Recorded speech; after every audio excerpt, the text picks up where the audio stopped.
প্রিয় ভাই ও বোনেরা, সবাই চায় আমরা একটু রান্নাটা সুন্দরভাবে করার জন্য, জানি কেউ আসলে আমরা রান্নাটা উপস্থাপনা করতে পারি ভালো করে, গেস্ট আসলে বা।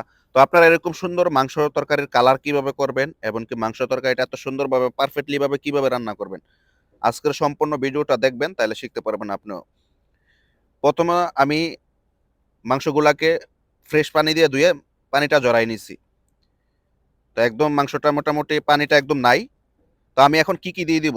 একটা টমেটো দিলাম, কাঁচামরিচ, আদা রসুন, পেঁয়াজ, আর এদিকে আছে আপনার গরম মশলা, যেরকম এলাচ, দারচিনি, যা ঠেঙা, গোলমরিচ, তারপরে কারি পাউডার, জিরার গুঁড়া, যা যা লাগে সম্পূর্ণ আমি সব কিছু এটাতে অ্যাড করব।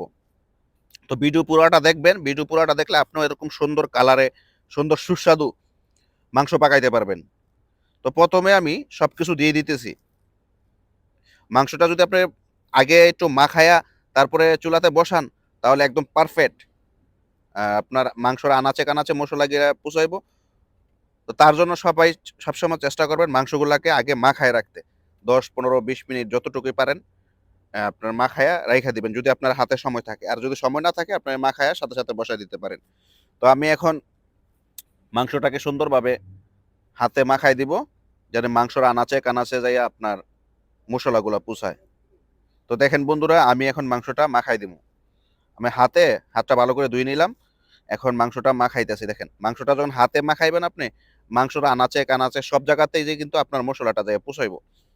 তো দেখতে থাকেন বন্ধুরা, আর ভিডিও স্কিপ করবেন না, স্কিপ করলে আপনারা অনেক কিছু মিস করবেন। তো ভিডিও পুরোটা দেখবেন। আর আপনারা কোন ধরনের ভিডিও চান, কোন কোয়ালিটির ভিডিও চান, আপনারা আমাকে অবশ্যই চ্যানেলটাকে সাবস্ক্রাইব করে কমেন্ট বক্সে আমাকে জানাবেন। ইনশাল্লাহ আমি ওই ধরনের, আমি আল্লাহ রহমতে সব ধরনের রান্না পারি, সব স্টাইলের রান্না পারি। আপনাদেরকে যাদের যেই রান্নার প্রয়োজন আমাকে বলবেন, আমি ইনশাল্লাহ সবাইকে দেখাই দেবো। হ্যাঁ, এখন সুন্দরভাবে আমি মাখাই দিতেছি। মাংসটা যখন আমি মাখাইতেছি, মাংসটাতে কিন্তু একটা সুন্দর একটা কালার আসছে মাখা নেই। দেখেন কত সুন্দর একটা পারফেক্টলি কালার আসতেছে মাখাতেই। তাহলে রান্নার পরে কালারটা কি আসবে আপনারা বুঝতে পারতেছেন। তো মাংসটা আমি মোটামুটি মাখানো শেষ আমার। আমি এখন কিছুক্ষণের জন্য 15 থেকে 20 মিনিট, আমার হাতে যেহেতু সময় আছে, 15 থেকে 20 মিনিটের জন্য আমি এটা 15-20 মিনিটের জন্য আমি ডাইকা রাখতেছি। ডাইকা রাখার পরে মাংসটা আমি দেখেন 15 মিনিট পরে আবার মাংসটা দেখতেছি কি কালারে আছে। মাংসটা দেখেন কত সুন্দর হয়েছে। মাংসটা একদম পুরোটা মাংসর মশলাই একদম মাংসের ভিতরে গেছে। তো আমি এখন চুলাটারে ধরাই দিম। তো আমি চুলাটারে ধরাই দিয়া চুলাটাকে আপনি হাই স্পিডে দিয়ে দিম। হাই স্পিডে দিলে কি হইব, আপনার মাংসটার বয়েলটা সুন্দরভাবে বাইরে আসবো। মানে একটা বয়েল হওয়ার পরে কিন্তু একটা হিট বাইরে আসে দেখেন। এখন আমি ঢাকনাটা আর লাগামো না।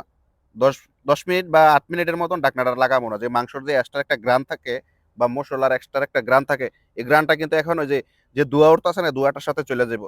অনেকে কি করে নাড়া দিয়ে সাথে সাথে আবার ঢাকনা দিয়ে দেয়। না, এবুলটা করবেন না। এবুলটা করলে আপনার মাংস থেকে একটা এক্সট্রা একটা গ্রান আছে, কিন্তু এই গ্রানটা কিন্তু আপনি সরাইতে পারবেন না, বা মশলার গ্রানটা থেকেই যাবো। তো অর্থাৎ কি করতে হইব, আমি কিছুক্ষণের জন্য ঢাকনাটা দিতেছি না, প্রায় 10 মিনিটের জন্য। তো আমি 10 মিনিট পরে ঢাকনাটা আবার দিয়া আপনাদেরকে দেখাইতেছি।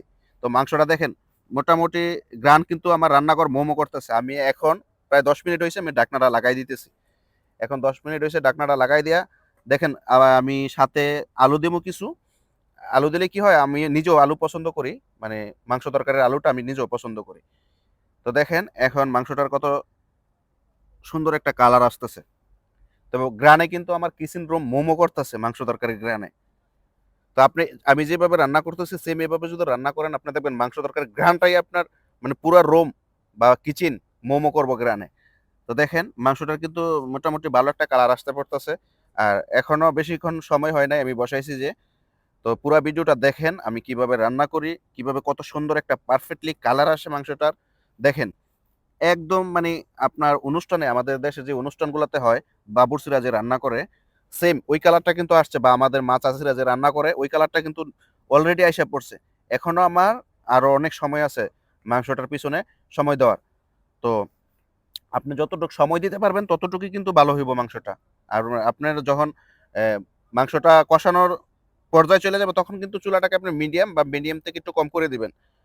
তাহলে কিন্তু আপনার যে কষানোটা, মাংস তরকারি কিন্তু কষানোটা কিন্তু অনেক কিছু মানে স্বাদ বা অনেক কিছু ডিপেন্ড করে এটার উপরে। আপনি যদি মাংসটা ভালো করে কষান, হ্যাঁ, আমি আলুটা দিয়ে দিতেছি এখন। আলুটা দিয়া আমি একটু কষাবো এটা। আলুটাকে কষাবো একটু। আলুটাকে যদি কষাই তাহলে কিন্তু মাংস তরকারির যেই পারফেক্টলি যে টেস্ট বা পারফেক্ট যে ইয়াটা সবকিছুই কিন্তু এখানে আসবো। তো আমি কি করতেছি এখন মাংসটা কষাই দিলাম, আলুটা কষাইতেছি মাংসটির সাথে। তো বন্ধুরা দেখতে থাকেন। আমি প্রায় মাংসটাকে আলুটার সাথে কষাবো 15 মিনিট এরকমই। চুলাটাকে একদম নর্মাল হিটে রাখছি আমি। তো নর্মাল হিটে রাখছি, দেখেন কত সুন্দর একটা কালার আসছে। আপনারা ভালো করে খেয়াল করলে বুঝতে পারবেন। তো প্রায় আমার এখানে 15 মিনিটের উপরে হয়েছে। আমি এখন হালকা গরম পানি দিয়ে দিলাম। আমি এক্সট্রা ভাবে গরম পানি করলাম। দেখেন মাংসটা কত সুন্দর পারফেক্ট কালার আসছে, দেখেন কত সুন্দর হয়েছে। তো এরকম সুন্দর কালার বা এরকম টেস্টি যদি আপনি মাংস রান্না করতে চান তাহলে ভিডিওটা ফলো করতে হইব। তো দেখেন প্রায় আমার রান্নার প্রায় শেষ পর্যায়ে এখন। দেখেন কত সুন্দর হয়েছে। আমি কিন্তু চুলাটাকে একদম অফ করে দিয়েছি। ক্যামেরাতে এরকম কালারটা বোঝা যাইতেছে না, কিন্তু এত সুন্দর কালার হয়েছে আর গ্রান আসছে যা আপনাদেরকে বুঝাইতে পারুম না। তো আপনারা যদি এরকম সুন্দর মাংস তরকারি রান্না করতে চান তাহলে আমার ভিডিওটা ফলো করবেন, আমার চ্যানেলটাকে সাবস্ক্রাইব করে আমার পাশে থাকবেন। ভালো থাকবেন সবাই। আল্লাহ হাফেজ।